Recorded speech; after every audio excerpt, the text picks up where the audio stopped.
और आगे बढ़ते हैं, खबर रांची से जहां पर बताया जा रहा है कि मंत्री आलमगीर आलम ईडी कार्यालय पहुंच चुके हैं और वहां पर टेंडर कमीशन मामले में आलमगीर आलम से ईडी पूछताछ कर रही है। बीते दिन लगभग 9.5 घंटे तक आलमगीर आलम से पूछताछ हुई थी। ईडी के अधिकारियों का सवालों का सामना आलमगीर आलम को करना पड़ा था। ये भी बता दें कि छापेमारी में मिले पैसों और प्रॉपर्टीज को लेकर लगातार पूछताछ की जा रही है। आज दूसरा दिन है जब आलमगीर आलम ईडी कार्यालय पहुंचे हैं और आपको बता दें कि टेंडर कमीशन मामले में मंत्री आलमगीर आलम से पूछताछ कर रही है ईडी और आज ईडी कार्यालय दूसरे दिन पहुंचे हैं मंत्री आलमगीर आलम और उनसे टेंडर कमीशन मामले में पूछताछ की जा रही है। छापेमारी में मिले पैसे कहां से आए, ये प्रॉपर्टीज किसकी थी, इन तमाम पहलुओं पर तमाम सवालों का जवाब देना है मंत्री आलमगीर आलम को। और आज दूसरे दिन भी मंत्री आलमगीर आलम से ईडी कार्यालय में पूछताछ की जा रही है। सीधा हमारे सहयोगी नीरज की तरफ रुख करते हैं। नीरज, आप ईडी कार्यालय के पास मौजूद हैं। आज दूसरे दिन भी मंत्री आलमगीर आलम को ईडी कार्यालय पहुंचना पड़ा है। आज भी कई सवालों का जवाब देना पड़ेगा, लेकिन कल लगभग 9 घंटे आलमगीर आलम ईडी कार्यालय में रहे थे और तमाम सवालों का जवाब देते नजर आ रहे थे। फिलहाल अभी क्या अपडेट? देखिए, लगभग 12 बजे मंत्री आलमगीर आलम ईडी कार्यालय पहुंचे हैं और कल आपने देखा था अपने साथ वो एक फाइल लेकर पहुंचे थे और उस फाइल में तमाम जो जानकारियां थी वो लेकर पहुंचे हुए थे और आज लगभग 12 बजे वो ईडी कार्यालय पहुंचे हैं। कल 9.5 घंटे तक जो है पूछताछ में वो शामिल हुए थे और कई सवालों का सामना उन्हें करना पड़ा था, चाहे वो बीते वर्ष गिरफ्तार ग्रामीण विकास विभाग के जो निलंबित मुख्य अभियंता थे वीरेंद्र राम से संबंधित हो या फिर बीते दिनों जो उनके निजी सचिव के नौकर के जो किराए के फ्लैट से जो रकम बरामद किए गए थे उससे कहीं ना कहीं जुड़ा हुआ सवाल था। उसके साथ साथ उनके प्रॉपर्टी से जुड़ा हुआ बहुत सारा सवाल था। जो बहुत सारे सवालों का जवाब तो उन्होंने दिया था, लेकिन बहुत सारे जो सवाल थे उसको स्किप करते हुए नजर आया और उन्होंने ये भी क्लियर कर दिया था अपने जवाब में, जब ईडी के ओर से जो सवाल किया गया था कि जो जहांगीर आलम के आवास से किराए के फ्लैट से जो रकम मिली है क्या उसमें उनकी संलिप्तता है, क्या उन्होंने वो रकम दी थी या उसके बारे में कोई जानकारी थी। तो उन्होंने कह दिया है कि इसके बारे में कोई जानकारी नहीं है और उनके पास से ये रकम जो बरामद किया गया वो रकम कहाँ से आया इसके बारे में भी कोई जानकारी नहीं है।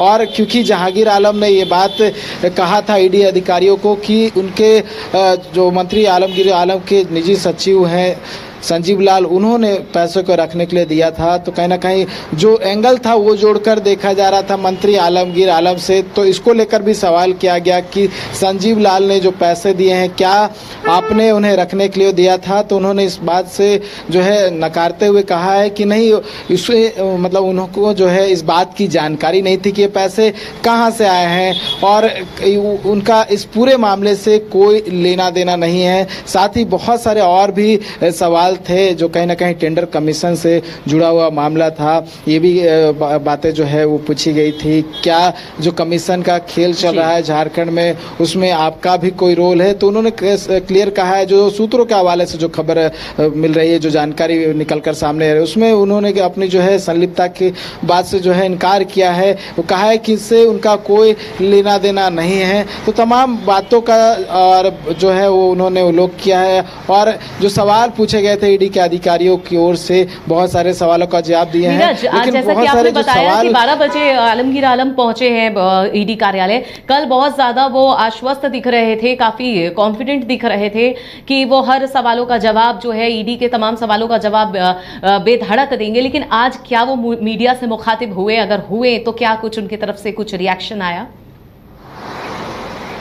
देखिए, कल भी आपने देखा होगा जब वो ईडी कार्यालय के बाहर निकल रहे थे तब उन्होंने बस एक लाइन कहा था कि ईडी के अधिकारियों ने जो सवाल उनसे किया था उन तमाम सवालों का जवाब उन्होंने दे दिया है।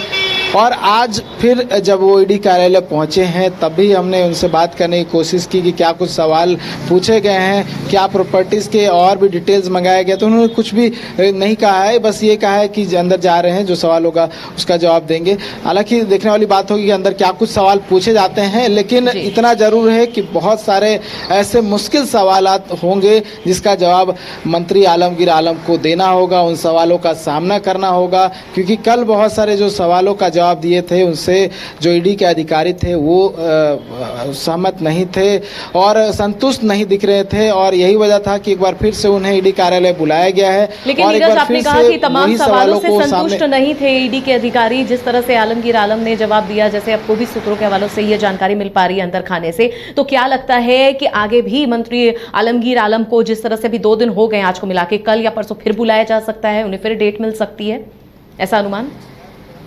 देखिए, सब कुछ डिपेंड करता है आज के दिन जी। आज क्या कुछ होता है, मंत्री आलमगीर आलम कितने सवालों का जवाब देते हैं और जवाब किस तरह से देते हैं, क्या वो जवाब टाल मटोल करने वाला है या फिर उसमें फैक्ट्स है, क्योंकि फैक्ट्स को ईडी के अधिकारी जो है वो चेक करने की कोशिश करेंगे। और जो संजीव लाल और जहांगीर आलम से जो बातें निकलवाई गई है, उनसे जो आधार रखा गया है उसका जो बरामदगी हुई थी, और मंत्री आलमगीर आलम से जो बातें निकलकर सामने आएंगी, दोनों का मिलान किया जाएगा और मिलान होने के बाद ही जो है ईडी की कार्रवाई आगे बढ़ेगी। अगर संतुष्टि लायक जवाब जो है मंत्री आलमगीर आलम देंगे तो हो सकता है कि आगे उन्हें ना बुलाना पड़े। लेकिन नीरज, वही तो बात है, संतुष्टि लायक जवाब नहीं होगी तभी तो ईडी ने दोबारा उन्हें ईडी कार्यालय बुला लिया।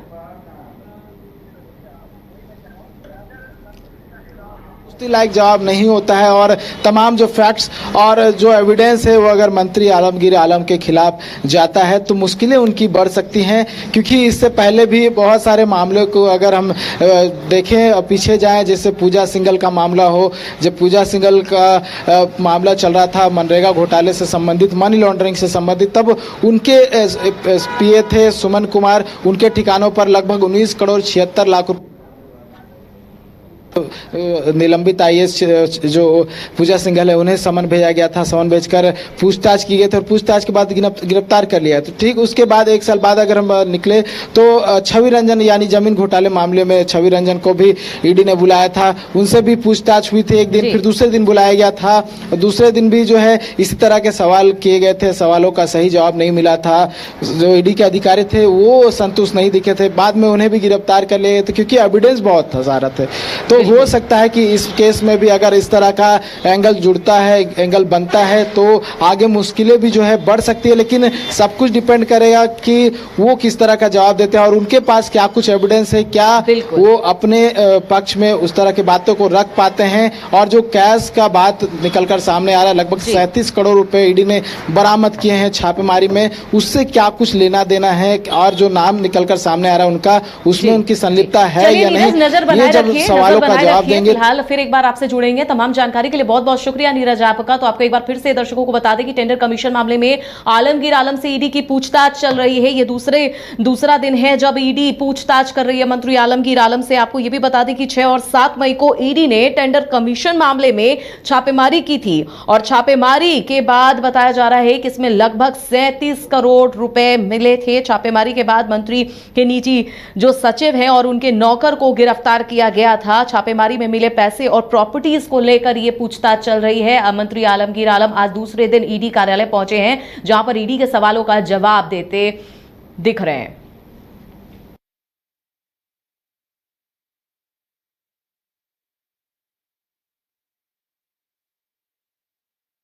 कार्यालय पहुंचे हैं। हालांकि यह भी अंदर खाने से जानकारी मिल रही है कि ईडी तमाम सवाल जो किए थे मंत्री आलमगीर आलम से, उन सवालों के जवाब से संतुष्ट नहीं थे ईडी के अधिकारी, इसीलिए आज दूसरे दिन भी ईडी कार्यालय पर दस्तक देना पड़ा है आलमगीर आलम को और आगे भी हो सकता है कि उन्हें आना पड़े। हालांकि अब तक आलमगीर आलम की तरफ से कोई भी रिएक्शन नहीं आए हैं, लेकिन तमाम सवालों का जवाब जरूर दे रहे हैं मंत्री आलमगीर आलम ईडी कार्यालय में।